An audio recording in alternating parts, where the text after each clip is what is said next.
जय हिंद बच्चों इस लेक्चर में हम लोग SF6 का हाइब्रिडाइजेशन एक्सप्लेन करेंगे। PCl5 हम आपको लिए कर चुके हैं और ये देखेंगे कि SF6 में क्या सारे S बॉन्ड F जो होते हैं वो एक जैसे होते हैं। जैसे PCl5 में दो तरह के थे, इक्वेटोरियल छोटा था, मजबूत था, एक्सियल लॉन्गर था, कमजोर था, आसानी से टूट जाता था। तो क्या SF6 में भी ऐसा होता है या SF6 में कुछ चेंज होता है? चलिए हम लोग SF6 देखते हैं। सिमिलर पैटर्न पे हम SF6 का हाइब्रिडाइजेशन निकाल लेते हैं, तो आप बच्चे लोग भी बड़ा आराम से उसका हाइब्रिडाइजेशन निकाल लेंगे। रफ में आप निकाले होंगे SF6 का हाइब्रिडाइजेशन, तो बच्चों ये आ जाएगा आपको sp3d2। sp3d2 इसका हाइब्रिडाइजेशन आ जाएगा। सिग्मा बॉन्ड जितने भी हैं सब सिग्मा बॉन्ड आएंगे, इसमें सिग्मा बॉन्ड 6 आएंगे और लोन पेयर आएगा 0। तो सिग्मा बॉन्ड 6 लोन पेयर 0 में ये आइडियल शेप में आएगा। ये ऑक्टाहेड्रल शेप का मॉलिक्यूल आएगा, ऑक्टाहेड्रल शेप का ये मॉलिक्यूल होगा। अब हम लोग SF6 के इस चीज को यहाँ पे डिटेल में एक्सप्लेनेशन करेंगे। तो जैसे मैंने वहां किया था, अब इसको हम लोग यहाँ से सॉल्व करना स्टार्ट कर रहे हैं। ये तो रफ वर्क था हमारा। इस तरह से आप इसको कंप्लीट स्कूल एग्जामिनेशन में जब आएगा तो आप इसको इसी तरह से प्रोसीड करके लिखेंगे। SF6 में हमारे पास सल्फर है। सल्फर का एटॉमिक नंबर है बच्चों 16। 16 के लिए अगर हम यहाँ केवल नियॉन लेके चलें, पूरा लिखने से बढ़िया है इस बार नियॉन लिख लिया जाए। नियॉन 3s2 3p4, ये इसकी वैलेंस शेल है। 3s2 3p4, डी को भी इंक्लूड करना है तो यहाँ डी भले ही वैकेंट होता है, हम यहाँ पे डी को लिख लेंगे और 0 कर सकते हैं। तो सल्फर को अगर हम ग्राउंड स्टेट में लिखें, जैसे वहां फॉस्फोरस किया था ग्राउंड स्टेट में, उसी तरह से सल्फर को बच्चों अगर हम लोग ग्राउंड स्टेट में लिखते हैं तो सल्फर ग्राउंड स्टेट में बेटा 3s में कितने इलेक्ट्रॉन 2, 3p में कितने इलेक्ट्रॉन 4, 3s में 2 और 3p में 4 इलेक्ट्रॉन। ठीक है भाई, बना लीजिए यहाँ पे 3s और 3p। 3s में कितने इलेक्ट्रॉन हमारे पास बनने 2 इलेक्ट्रॉन। 3p में कितने इलेक्ट्रॉन बनने बेटे 4 इलेक्ट्रॉन। इस तरह से करके हम लोगों ने 3p में 4 इलेक्ट्रॉन डाल दिए। अब अगर आप इस ग्राउंड स्टेट में सल्फर को वॉच करें तो सल्फर ग्राउंड स्टेट में केवल 2 अनपेयर्ड इलेक्ट्रॉन दिखा रहा है 3p में, और वो यहाँ 3d हम लोग बना लेते हैं क्योंकि इसकी जरूरत पड़ने वाली है। तो वो 2 इलेक्ट्रॉन के अनपेयर्ड इलेक्ट्रॉन के कारण, जैसे वैलेंस बॉन्ड थ्योरी का अप्रोच है, अनपेयर्ड इलेक्ट्रॉन के कारण ही बॉन्ड बनते हैं। तो केवल 2 बॉन्ड बनाने लायक है। तो हमको सल्फर से कितने बॉन्ड बनवाने हैं 6 बॉन्ड बनवाने हैं। सिग्मा बॉन्ड 6 बना रहा है सल्फर के साथ और फ्लोरीन के साथ। तो यहाँ पे इसको पहली बार हम लोग एक्साइटेड कराएंगे और इसका देखेंगे कि इसका एक्साइटेशन से इसके अंदर क्या हुआ। तो इसका एक्साइटेड स्टेट नंबर 1 में लाएंगे। तो एक्साइटेड स्टेट नंबर 1 में लाएंगे या फर्स्ट एक्साइटेशन जिसको हम लोग बोलते हैं। तो ये P का इलेक्ट्रॉन एक उठ के आ जाएगा किसमें D में। P का एक इलेक्ट्रॉन उठ के आएगा D में। तो यहाँ पे 2 नए अनपेयर्ड इलेक्ट्रॉन जनरेट हो जाएंगे। तो फॉस्फोरस को अगर आप याद करें PCl5, वो तो पहली बार में एक्साइट होते ही S के इलेक्ट्रॉन को D में भेजता था और वहां उसको 5 इलेक्ट्रॉन मिल जाते थे और बॉन्ड बनाता था।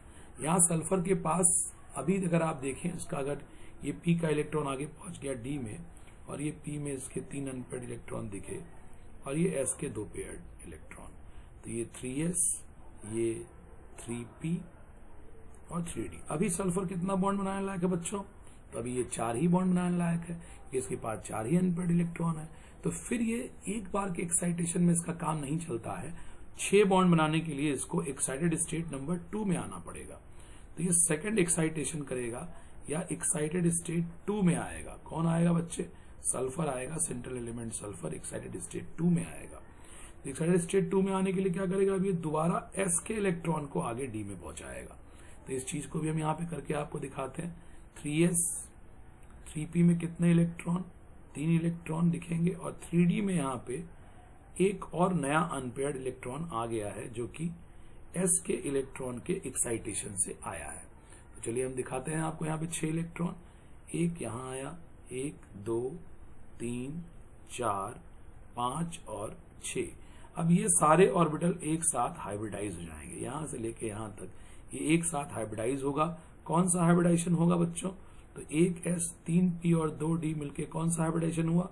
sp3d2। तो ये हम लोग यहाँ पे एक्सप्लेन करना था हाइब्रिडाइजेशन इज SF6। तो देखिए हम यहाँ पे एक्सप्लेन करते हुए नजर आ रहे हैं। यहाँ पे कितने ऑर्बिटल आ गए सल्फर के? 1 2 3 4 5 और 6, और सब में एक एक अनपेयर्ड इलेक्ट्रॉन है इस प्रकार से। अब हमारा ये सल्फर फ्लोरीन वैसे ही जैसे हेलोजन क्लोरीन था, फ्लोरीन का भी यही हाल होना है। फ्लोरीन के पास भी 7 इलेक्ट्रॉन होते हैं, एक जगह इलेक्ट्रॉन शेयर करके ये बॉन्ड बनाएगा और अपने ऑक्टेट को कंप्लीट करेगा। तो यहाँ पे कितने फ्लोरीन को आना है बच्चों? 6 फ्लोरीन आएंगे। प्रत्येक फ्लोरीन यहाँ पे सल्फर के साथ एक एक सिग्मा बॉन्ड बनाता जाएगा और इस प्रकार से SF6 का फॉर्मेशन हो जाएगा। चलिए यहाँ पे हम पहले इसको कंप्लीट करते हैं। सल्फर के साथ 6 फ्लोरीन आए और प्रत्येक फ्लोरीन ने कौन सा बॉन्ड बनाया है बच्चों? एक एक बॉन्ड ही बनाया। हर सल्फर एक बार है लेकिन फ्लोरीन 6 बार है, तो हर फ्लोरीन सल्फर से एक ही बॉन्ड बना रहा है। तो ऑल आर 6 सिग्मा बॉन्ड और ये SF6 आपका 6 सिग्मा बॉन्ड के कारण ऑक्टाहेड्रल शेप में जाएगा। अब चलिए हम लोग इसका ऑक्टाहेड्रल शेप बनाते हैं। कौन से मॉलिक्यूल का? SF6 का। चलिए सल्फर को हमने सेंटर में कर दिया बच्चों। सल्फर टोटल 6 फ्लोरीन से जुड़ेगा, जिसमें से 4 फ्लोरीन जो हैं वो स्क्वायर के कॉर्नर पे रहेंगे। ये 4 फ्लोरीन हम लोगों ने कर लिया। इन चारों फ्लोरीन का ये जो बॉन्ड है ये एक इक्वेटोरियल बॉन्ड है और 2 फ्लोरीन ऐसे हैं जो ऊपर भी हैं और नीचे भी हैं, तो ये एक्सियल वाले हैं। ऐसा हम लोग जानते हैं। ये 2 फ्लोरीन ब्लैक कलर से जिनको बनाया, ये A फॉर एक्सियल, और ये 4 जो हैं जो ग्रीन कलर से दिख रहे होंगे आपको, ये E फॉर इक्वेटोरियल। तो ये 6 बॉन्ड हो गए इसमें, जिसमें से 4 इक्वेटोरियल हैं और 2 जो हैं वो एक्सियल हैं। अब इसको अगर हम लोग जोड़ते हैं इस तरह से, तो ये देखिए एक स्क्वायर तैयार होता है 6 फ्लोरीन के साथ, और एक पिरामिड ऊपर आएगा और एक पिरामिड पीछे जाएगा। इसको मैं हटा दे रहा हूं अभी फिलहाल यहां से, ताकि शेप आपको क्लियर हो। एक पिरामिड ऊपर आएगा और एक पिरामिड नीचे। देखिए एक पिरामिड इस तरह से ऊपर है। तो ऑक्टाहेड्रल का एक और नाम क्या होता है बच्चों? Square bi pyramidal. देखिए एक पिरामिड आपको ऊपर एकदम प्रत्यक्ष एकदम सामने आपको दिख रहा होगा। इसी प्रकार से एक पिरामिड जो है हम लोग नीचे दिखा देंगे इस एक्सियल वाले फ्लोरीन के साथ। देखिए एक पिरामिड ये नीचे दिख रहा है आपको, तो इसका दूसरा नाम होता है स्क्वायर बाई पिरामिडल। अब क्या है हमारे पास यहाँ पे एक्सियल जो बॉन्ड एंगल है वो हम लोग लिख लें। तो यहाँ ये जो ई यहाँ मैं लिख दे रहा हूँ, ये जो पोजीशन ई वाली है, these 4 are E and these 2 are A for axial, E for equatorial. तो इसमें जो बॉन्ड है एक्सियल से एक्सियल, इसका बॉन्ड एंगल कितना है बच्चों?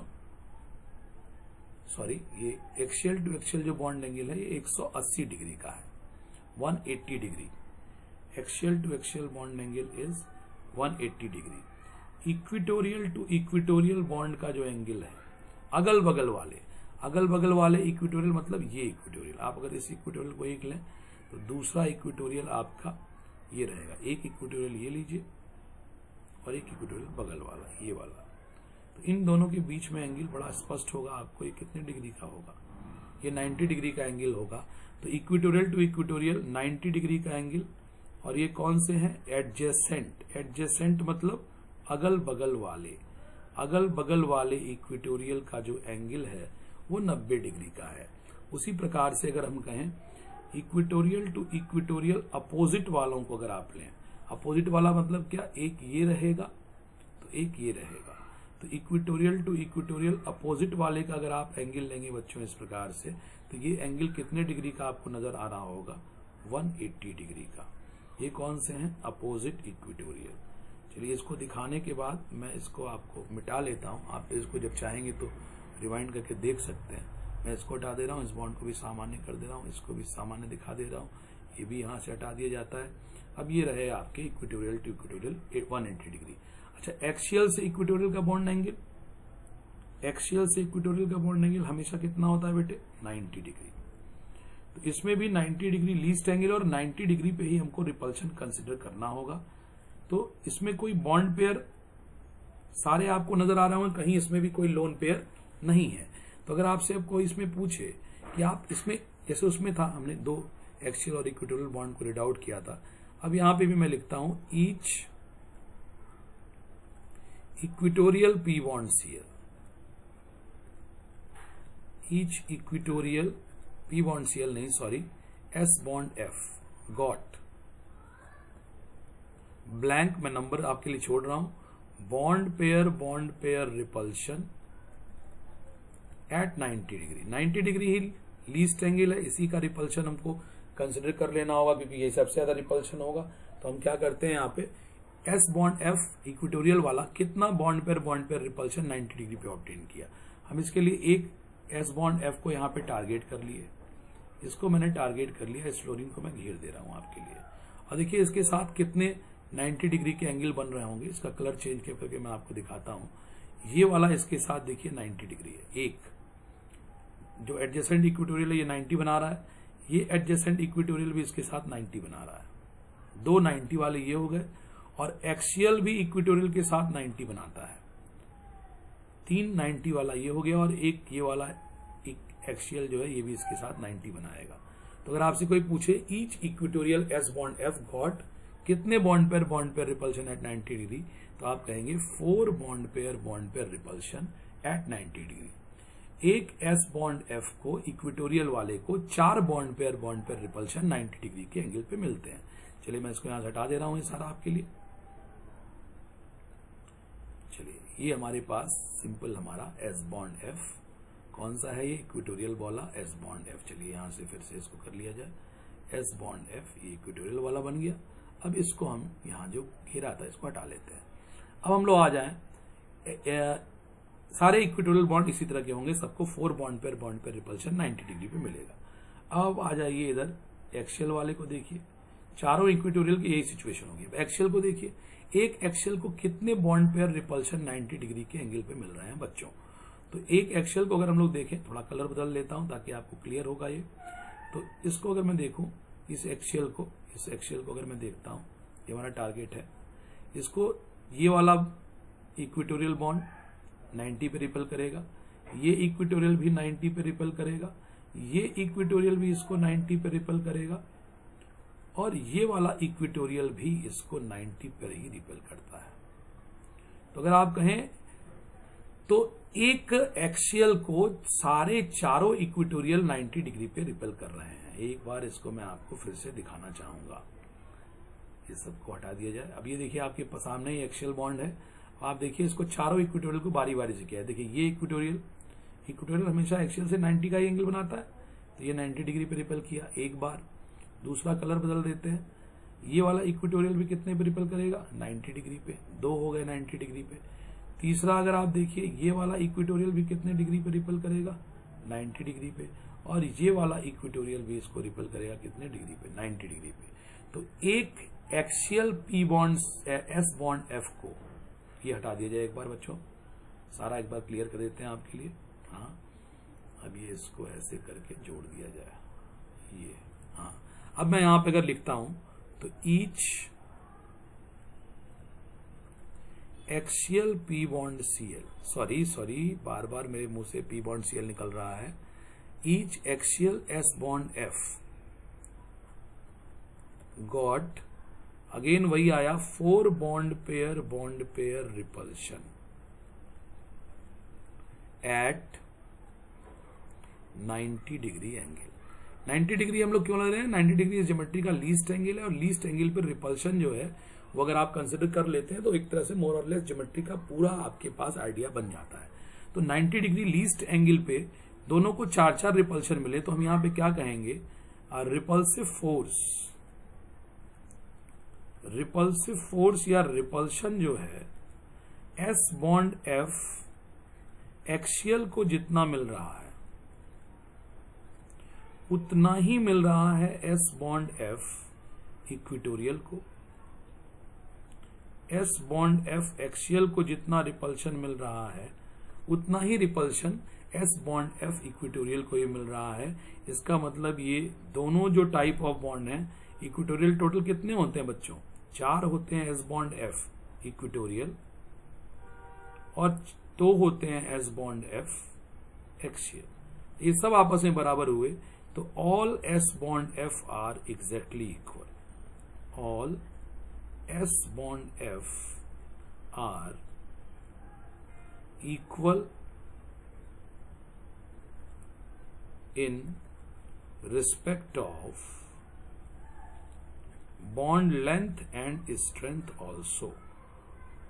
कहीं इसमें कोई कमजोर नहीं है, कहीं इसमें कोई मजबूत नहीं है, बॉन्ड लेंथ एंड स्ट्रेंथ दोनों में।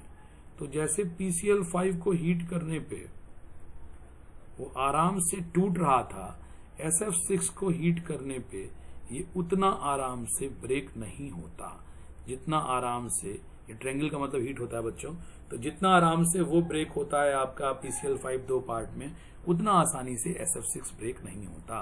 तो ये हम लोगों ने देख लिया बच्चों SF6 का हाइब्रिडाइजेशन और SF6 का पूरा एक्सप्लेनेशन। SF6 में all S bond F are